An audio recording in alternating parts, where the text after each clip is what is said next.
are tuned in to the Loan Officer Podcast with me, Dustin Owen, and today I have a very special guest on the show, the one, the only, Mr. Eric Putt, Loan Officer Extraordinaire, top 1% of all loan originators in 2019 in the United States per Mortgage Originator Magazine.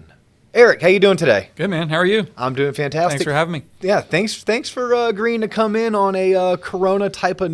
Yes, I was happy that I got out of the house to go do something.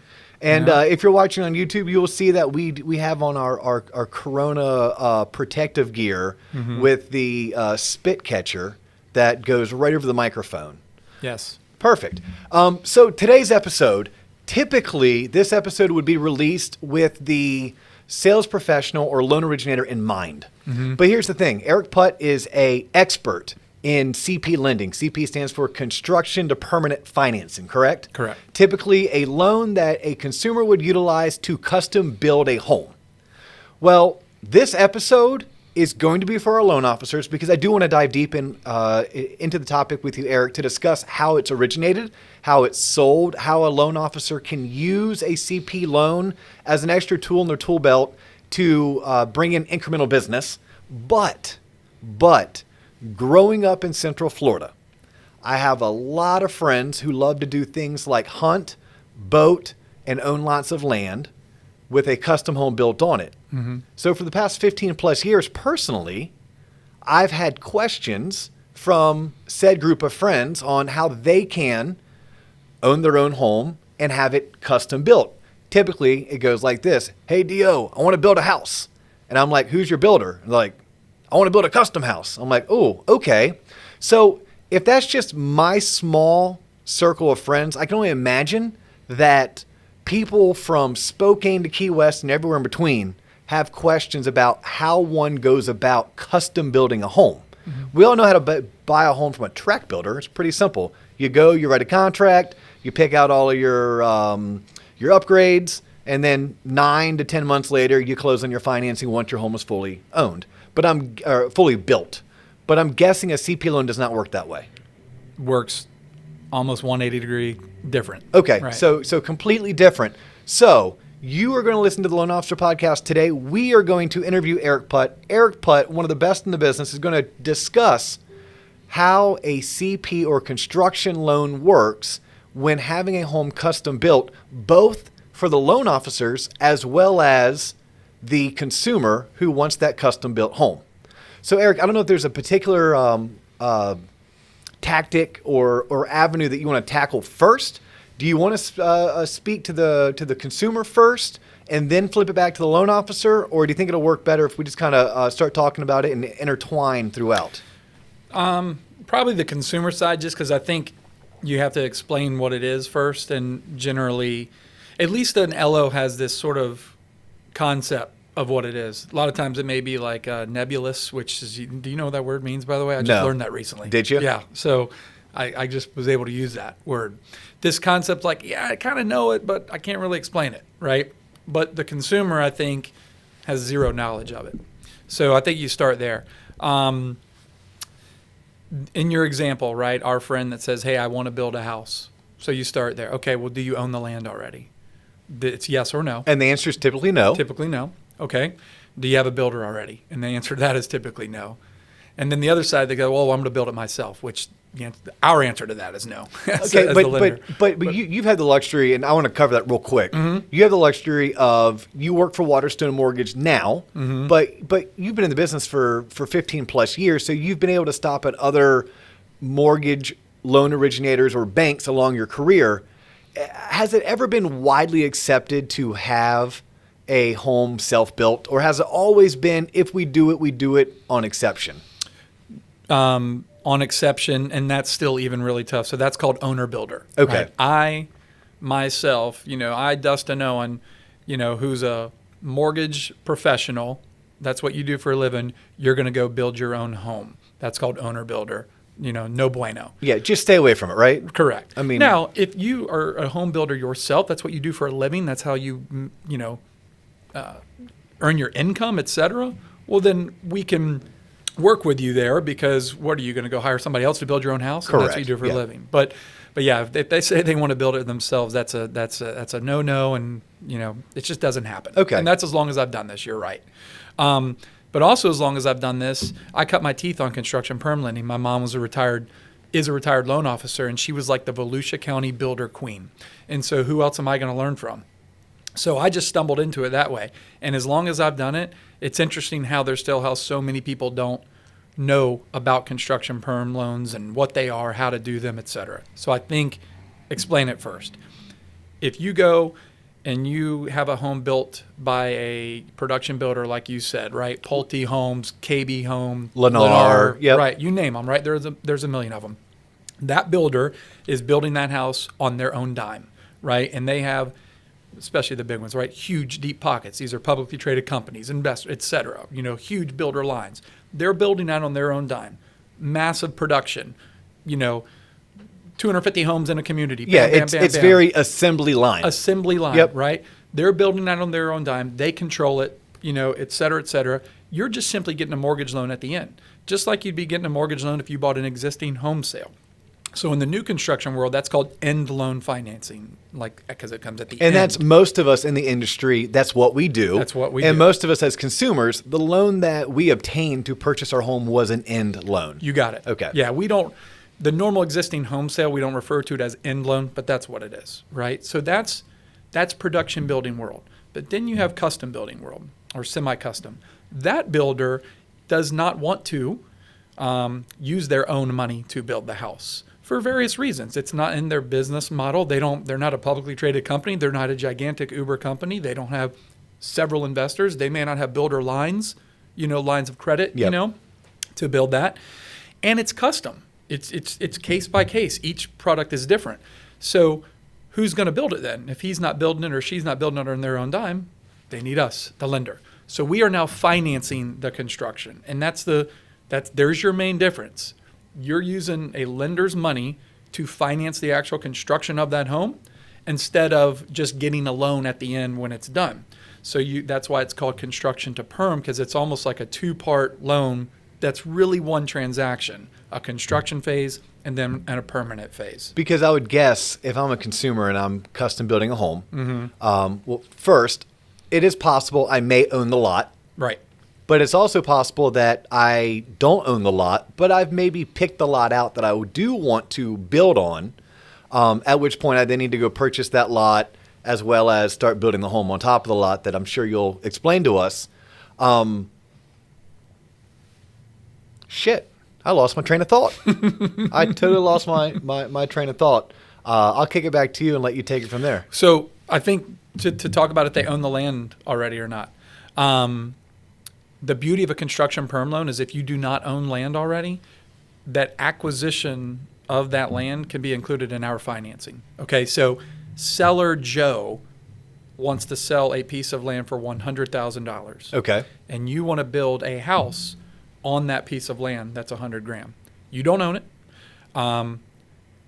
And you have Builder Bob that's going to build you the house on that lot.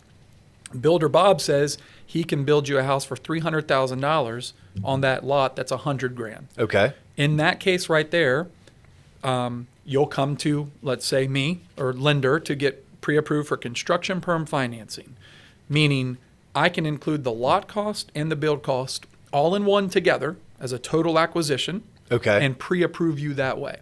So put it into numbers. $100,000 lot, $300,000 build, that's $400,000 all together.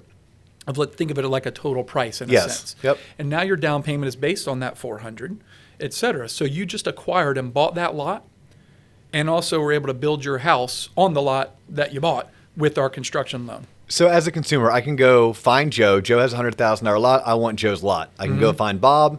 Bob and his architect give me some specs and some plans of the home they're going to build me. They tell me that home's going to cost $300,000. Yep. I then go to you. You approve me for financing. I then go to a closing, at which point I'm assuming Joe, who owns the lot of land, gets paid his $100,000. Every penny of it. And Bob, does he get all $300,000 up front, or does Bob get a portion of the $300,000 that he's going to be needing to build me my home. Did you just stumble on that question? Because that's a perfect segue into the next part of this. Okay, perfect. Great timing on that one. That right there is real key to understand on how a construction perm loan works. That being, do we give that builder a $300,000 check? And the answer is, of course not, right? We can't just say, all right, builder, here's $300,000, go and build that house. We're financing that. So we have to police that. We have to make sure we hold builder accountable to do the things that he or she's supposed to do. So at closing, in that scenario, Joe got his $100,000 for the lot. Now we manage the construction process. Builder may, at closing, is allowed to get a certain amount of money. It's called a soft cost draw. Builder's allowed to get a certain amount of money at closing, no more than 10% of the contract price. Okay. To get some things started. Form board, maybe they still got to get some lot clearing done, pour a slab, maybe some rough plumbing, just initial things that are going on to a house. But then builder has to request draws. So we will eventually use up all of the $300,000 in this example, right? But we can't just give it to them right away. We have to do it in stages or create what's called a draw process. Okay. Now, during the draw process, the customer makes interest-only payments. We send a customer a statement for whatever money is allocated out at that time, and they just are making interest payments. So if the first draw that builder Bob requests is $75,000, they're going to get an interest statement for that. Now, Builder Bob's going to go do the work he's supposed to do in that draw. And then Builder Bob wants another draw. Well, we don't just say, okay, here's more money. We have to send an inspector out to make sure that Builder Bob did what he was supposed to do. Inspector says, yep, good to go. Bam, we release more money. That process goes on until we've used up all of the loan proceeds. Think about it. When we've used up all of the loan proceeds, the home's completed. When the home's completed, Builder Bob says, I want my final draw. All my money, I'm done. When that happens, our construction lending department modifies the loan to a permanent loan product, hence the term construction to perm. It's one closing. You truly closed one time. So some lenders will want to requalify a client when the home is completed. And some people listening to this may go, well, yeah, of course that makes sense. We underwrite to guidelines. We have a true, let's say in our case, there's other lenders that do this. We underwrite to guidelines and have a true one-time closing. We closed you up front. You needed our money to build the house. And when you close, you close. Therefore, when we modify your construction loan, we don't get new income docs, asset docs, new credit. It simply modifies to the good old-fashioned. So it makes it easier on me, the consumer. You got it. So in your scenario, we found the lot, we found the builder. Mm-hmm. I did not already own the lot, but I'm assuming if I already own the lot, then that's all well and good as well. Think of it. In that same scenario, you own that lot already for $100,000. Meaning, it was worth $100,000. Let's just say. Okay. You own it already, free and clear. It's worth $100,000. That's $100,000 down payment. That's fantastic. So if I already own my lot, or maybe I have a lot loan, but I have equity. In that equity, whether I own it free and clear, whether I have a mortgage on it, that equity can go towards my down payment. Yeah. But in the scenario we just used, we didn't own anything. I was brand new. I found the lot through Joe. I found Bob to build. Joe got his $100,000. Bob took an initial draw of $30,000. Then he took a second draw of $75,000.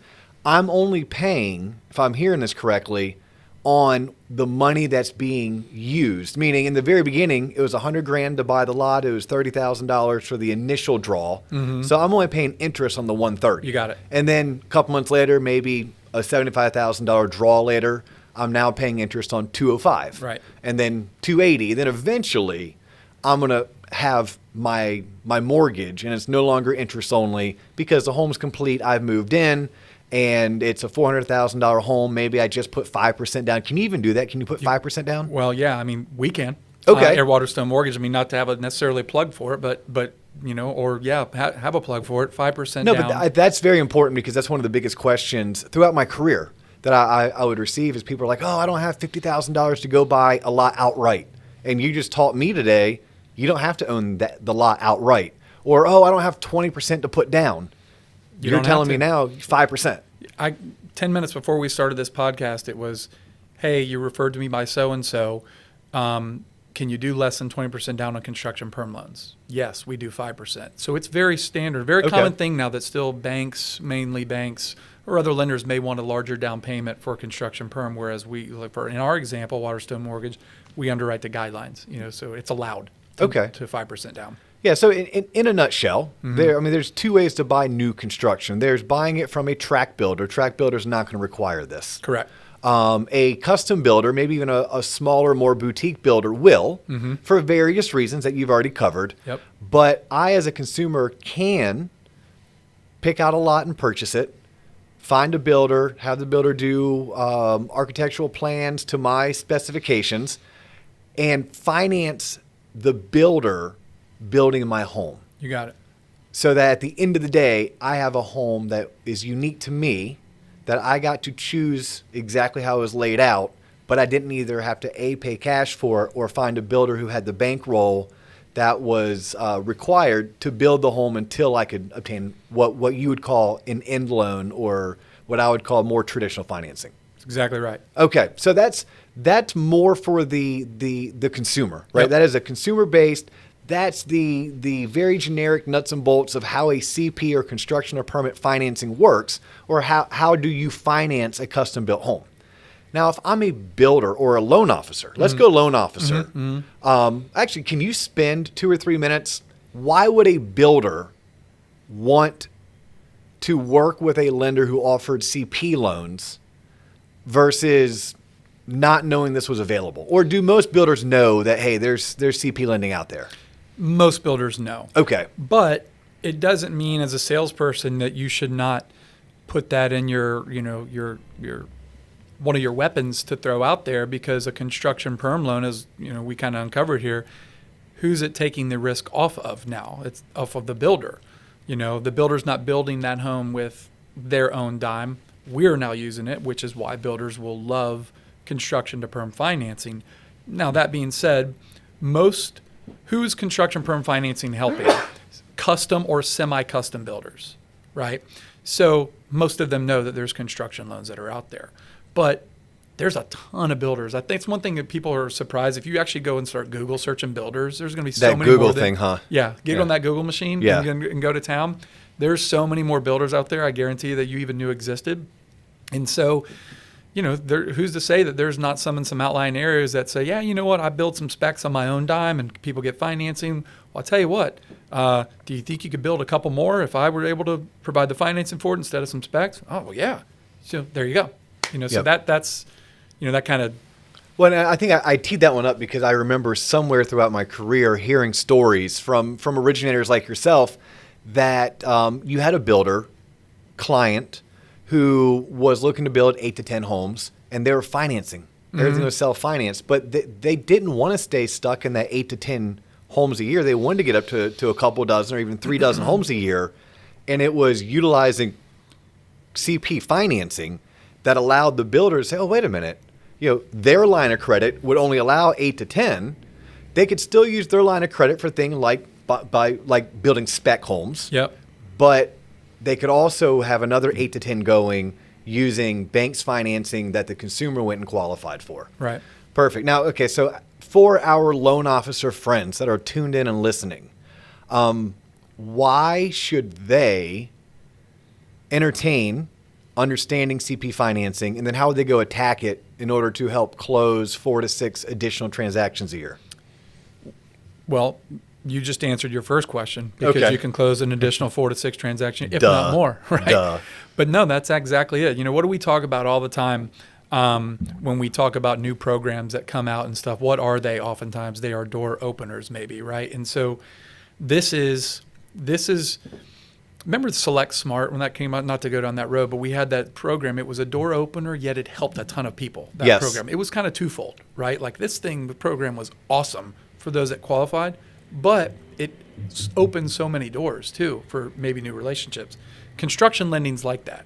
This is a door opener because you are simply doing it when many and most lenders don't even offer the product, but it helps so many people for all the reasons we just said there, if that makes sense. So as the loan officer, you're like, wait, you use it as one more arrow in the quiver, if you will, one more knife in the belt, whatever, Tool in the tool belt. Tool in the tool belt, right? One more of those because you need that. We're salespeople. But this is actually one where that's actually going to help a lot of people. So it's kind of twofold. So that's why you do it, so you can close more business. Well, I think on top of that, loan officers in general are paid based on the loan size. Mm-hmm. And I would guess, correct me if I'm wrong, but the average loan amount on a CP loan is drastically higher than the average loan size on a non-CP loan. My average loan amount in 2019 was about $240. Okay. Right in there. My average loan amount on a CP is right around $400. Wow. You know, it's just shy of 400. So yes, I mean, that's a great, I didn't even think about that today, but that's a great point. It's larger loan amounts. Why? Because just the reality of what it takes to build or cost to build a house. Now, as a loan originator, I do not know how to read blueprints. Mm-hmm. I don't know anything about concrete pours and foundation. How much do I need to understand about construction in general to be a good CP loan originator? You don't have to know how to like truly dissect plans by any means, like a bid set of architectural drawings or anything like that. No. But you need to be pretty well knowledge just when it comes to mechanical types of things. You know, what happens during a construction mechanically as far as different stages and, you know, things that get included in cost breakdowns and why certain custom features, you know, may not end up being great when it comes to appraised value because you may just choose that you want gold-plated, you know, pull handles and toilet flushers, but the market's not really supporting that. So you need, just like anything else, I mean, look, how good do you want to be at it? Obviously, you know enough to be dangerous, but if you want to be a true expert, I would certainly challenge LOs to sit down with builders and kind of learn more about their world so they can even talk more intelligently. But do you have to be an expert? By no means. No, you don't. So where do I start? I mean, I want to do my first CP loan, but I don't want to totally F it up. I mean, literally, like where do I start, regardless of the organization I work for? I mean, how do I even break into this? Because this sounds scary. Yeah, and there's a lot more that go into them, you know, and it's probably why some lenders or LOs individually choose, it's not, you know, worth it. It takes a while to like kind of perfect any craft, and it does. They're just very different loans. That's a whole other hour-long conversation with like if you really get into the differences. But you just got to do enough of them and learn it. But if you're willing to do that, you know, I think you reap the rewards or could. But honestly, then it's about who can you lean on to learn it. And we're pretty good here at Waterstone. You know this. People come to me all the time. Hey, go to Eric. He's our CP expert. You know, I mean, we've got a guy a few doors down from here that, you know, helped him with his own builder as far as how to effectively talk to the builder, what you need to be saying, things like that. So in our case, come to me. Well, yeah. And I think you hit the nail on the head right there. Look, my advice to any loan officer, and you can echo this or tell me if I'm just dead wrong, but don't go out on your own to do your first and possibly even your second CP loan. Look for an expert within your organization, and don't be stingy with the commission. No. Be willing to split the commission because you need someone to walk you through it. Right, it's not as easy as reading a program or product guide. Mm-hmm. You know, there's certain loan programs that are, right? Certain loan programs that get rolled out, I can read a program guide, I can run AUS, I'm good to go. But this is a little bit more convoluted. But if my average commission is $2,500 on these loans, my average commission might be $4,000 or $4,500. It sounds like if I can get good, it's going to be well worth it because I make more money doing one of these loans than I do almost doing two loans that are non-CP. Right. If I'm a average loan originator who gets paid based on loan size, which most of us in the industry, that's how we're paid. But you would recommend don't lone wolf it. Partner with someone in your organization who knows what the hell they're doing, mm-hmm. and ask them to walk you through it. Don't ask them to do it for you. Ask them to walk you through it. Ask them a lot of questions. Mm-hmm. and then get it closed and go get a second one as soon as possible because it needs repetition. No doubt about it. How about this? I know you said like teaching loan officers CP is a whole hour-long class, but what are like 3 or 4, whether they're talking points, whether they're potential red flags or hurdles to know how to overcome? It might just be the vernacular you use when talking to a builder. What are the 3 or 4 things that someone could jot down right now that they need to know about CP financing? Well, I mean, we do them. Do you work for a company that actually does them? Okay. You know, I would say if you decide that it's something that you want to dip your toes in, that water you want to dip your toes in, learn the program, learn the product first and foremost. You know, whether that's a contact me or if you work for a company that's got an expert in that field, learn it. And then you got to learn how to then go sell it, right? What's the proper way to sell it? And with that comes knowing your competition, just like our real estate agent business, man. You know, we got to know our competition, but you really got to know it because construction perm loans are so much different. Each lender, you know, do they sub out the administration process? Do they require 20% down? Do they lock rates on the front end? You know, so you really got to know your competitors because to your point before, most builders now know CP. They understand the program for the most part. So just like any other sales call you're going to make, how are you going to differentiate yourself? So you got to learn your own program and product and why it's different. And trust me, ours is big time. Now, can we just go originate loans for any builder out there, or is there some kind of selection process that the builder has to go through? Any lender has to approve that builder, you know, and that's what the consumer wants us to do. So if they're not already on our approved builder list, we have to send them a checklist of items that we need. We review some financials, call references, you know, do a business credit check. And, you know, it's not a daunting task by any means. I think we do a really good job at vetting our builders the right way. But honestly, I tell clients this, the things that I ask for are what you want me to ask for. Yeah, you know? Well, I think that's for anyone listening who's new to this whole process, whether consumer or loan originator.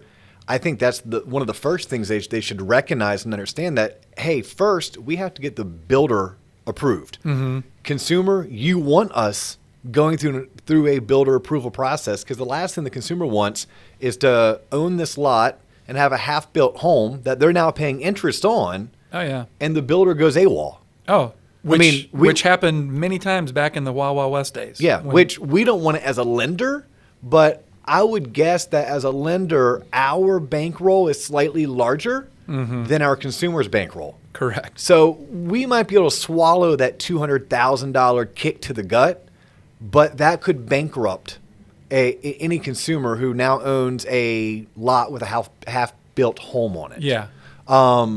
So I think so understanding there's a builder approval process, I think, is key. Yep. Understanding that all of the money isn't just given at one time. There's a draw schedule where there's inspections that transpire. In order to get the next draw, you have to have completed X amount of work. Mm-hmm. In order to get your third draw, again, another inspection and more double verifying if the work has been done correctly. Right. Anything else on top of like the builder approval? There's draw periods. I would just a reminder on when you're talking construction perm financing, do they own the land or do they not own the land? We've pretty much covered clearly if they do not own the land, it's all in one, right? But just a reminder, if they own the land already, think of it as the consumer listening to this, especially as a cash out refi, right? If I'm going to, you come to me and you got a bunch of equity in your home and you want to pull equity out, that's a cash out refi. Maybe you want to pull it out to do home improvements or whatever, right? If you own the land already that you want to build a custom home on, it's like a cash out refi, right? Those proceeds in the sense though are going to build this home that's on it. But the beauty is you own that land already and there is equity there. So so you're basically saying if I already own the land and I have established equity, I may not need to even have any money come out of my pocket. Many CP loans I close when they own the land already, our customers come to the table with $0. That's fantastic. They can roll it all in because there's sufficient equity. But if I don't own the land, you're telling me that with as little as 5% down, so I shouldn't be scared that I'm not ready for a custom home. I should ask myself, do I have 5% to put down? If Absolutely. I have 5% to put down and an extra 2 or 3% to cover closing costs, Yeah. then a custom built home is not out of reach. Correct. From the consumer standpoint. If I'm a loan originator, I need to understand that this is a product. If I don't know it, I need to get to know it, assuming my company offers it. Sure. Because it's going to allow me to increase my average loan size, which should increase my W-2. If I increase my W-2, I can increase my savings. I can go on better vacations. Yep. I can, you name it, right? Anything Right. that goes along with making more money. Correct. But more importantly, I can help more people. Yeah. I can help more people if I know this loan product. But don't go at it alone. Find a mentor. Partner with someone in your branch or in your organization who will co-originate it with you. In return, you're going to give up some of your commission to this person, which, by the way, I'm telling you that because that's what I would do, because it just seems like the right thing to do. But then have at it, right? Have at it and go out there and network with home builders. If you're a salesperson and you're really good at quote unquote sales, prospecting, getting the business, getting the appointment, you closed it well, you walked away saying, I got referral number 1 coming. Okay, great. But when you do that with a builder, referral number 1's coming and you're a rookie or brand new into CP lending, think about what happens then when you go screw that thing up. You were great at getting the interest, but this is so much different than, send me your first contract on an existing home sale. There is so much more, so you got to lean on. Do builders talk? Yeah, a few. They do. Yeah. Yeah. You So think it's a small world, the smallest in the world of worlds Yep. is the builder world, I would even say, Well, because there's certain professions out there. Like my earliest career out of college was in television advertising. If I'm running an ad campaign for one particular PI attorney, personal injury attorney, and it's working, he's not going to go tell his competition that they need to call me and do the same exact advertising campaign. Oh, right. But in your world, builders do talk. So if they find a gal or a guy that's really good at CP lending, they're probably going to share that contact. No doubt. Just I've got like a relationship today that's strong, and that's exactly the thing that happened. Yeah, but just like if I go at my first CP loan with a brand new builder relationship and I screw that up because I am too arrogant or too hard-headed to ask for help, it could very well backfire, and not just on that relationship, but it could have a trickle-down effect to 2 or 3 potential relationships down the road. No doubt. And Yeah. your skills, your gift of gab or whatever that maybe were instrumental in maybe you piquing enough interest, not even close to being good enough when it comes to when you get heavy into the aspects of construction lending and what happens when they actually go to contract. You're not going to be able to talk your way out of that one. Yeah, exactly. Exactly. Well, Eric, thank you very much for taking time to hop on, to come in. I know it's difficult to pull you away from what's your other job now? You're a 3rd grade school teacher. You're a 5th grade. I'm like the teacher's helper. Okay. Remember, because my wife is really, the one holding it down big time. I'm just the one that the teacher's helper especially when there's some extra discipline that needs to come in. Hey, I'm on a Zoom call. Shut up. It's just. No, but nonetheless, you did make a special trip into the office wearing your face mask, which I appreciate. And we've done our best to stay as close to 6 feet apart as possible. We put these funny screens in front of the microphones to help prevent any type of germ spreading. But no, more importantly, thank you for lending us your experience and your brain as it pertains to construction lending, CP loans. If somebody wants to get a hold of you, what is the best way to reach you? A couple of ways. Through the podcast, right? They can go access it on Facebook. Information on Facebook here. EricPuttHomeLoans.com. If you want Eric to stop by. Putt. Eric Putt. 1 T or 2 T's? 2 T's, like golf. My dad always said putt a golf ball, and it makes my wife cringe when I say that. Like putt a golf ball. She's like, oh my God, your dad. But yeah, EricPuttHomeLoans.com. Perfect. Eric, thank you very much. Guys, this is the Loan Officer Podcast. You've been tuned into CP Lending, and we're out.